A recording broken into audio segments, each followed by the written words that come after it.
இது ஒரு brownie making வீடியோவா இருந்தாலும் இதுல ஒரு காதல் கலந்த கண்ணீர் கதையுமே இருக்குங்க. எனக்கு பிடிச்ச ஒரு பொண்ணு கிட்ட யதார்த்தமா இன்னைக்கு நான் ப்ரௌனி பண்ண போறேன் அப்படின்னு சொல்ல, அந்த பொண்ணும் ப்ரௌனி எனக்கு ரொம்ப பிடிக்குமே, எனக்கு ஒரு 3 பீஸ் ப்ரௌனி வேணும்னு என்கிட்ட யதார்த்தமா கேட்க, இது வரைக்கும் என்கிட்ட எதுவுமே கேட்காத அந்த பொண்ணு இந்த ப்ரௌனிய கேட்டதுமே ரொம்பவே எக்ஸைட்மெண்டோட வேலையை தொடங்கினேன். ஆனா இந்த வேலையோட எண்டிங் ரிசல்ட் தாங்க ரொம்பவே சொதப்பலாகி என்ன கண்ணீரே விட வச்சிருச்சுங்க. என் வாழ்க்கையிலேயே முறையா ப்ரௌனி பண்ற மூமெண்ட் இதுதாங்க. இதுக்கு முன்னாடி நான் ப்ரௌனி பண்ணதும் இல்ல, சாப்பிட்டதுமே இல்ல. சரிங்க, என்னோட காதல் கலந்த இந்த கண்ணீர் கதையை முழுசா கேட்கணும்னா இந்த வீடியோக்கு ஒரு லைக் கொடுத்துட்டு அப்படியே நம்ம சேனலை சப்ஸ்கிரைப் பண்ணிட்டு தொடர்ந்து பாருங்க. என்னடா காதல் காதல் ஊர்ல இல்லாதவெல்லாம் லவ்வே பண்ணாத மாதிரி பேசுறியே அப்படின்னு நினைச்சீங்கன்னா, என்னோட லவ்ங்கிறது ஒரு ஒன் சைடு லவ் தாங்க.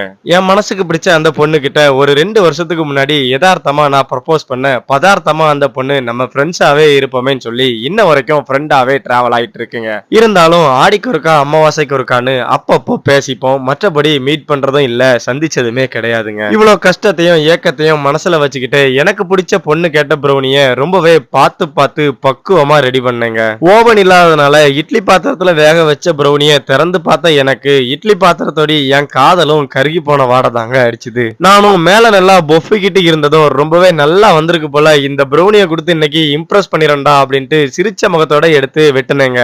ஆனா எண்டு ட்விஸ்ட் என்னமோ வச்சாம் பாராப்பு எனக்கு அப்படின்னு தாங்க இருந்துச்சு. மனசு ரொம்பவே நொறுங்கி போச்சுங்க.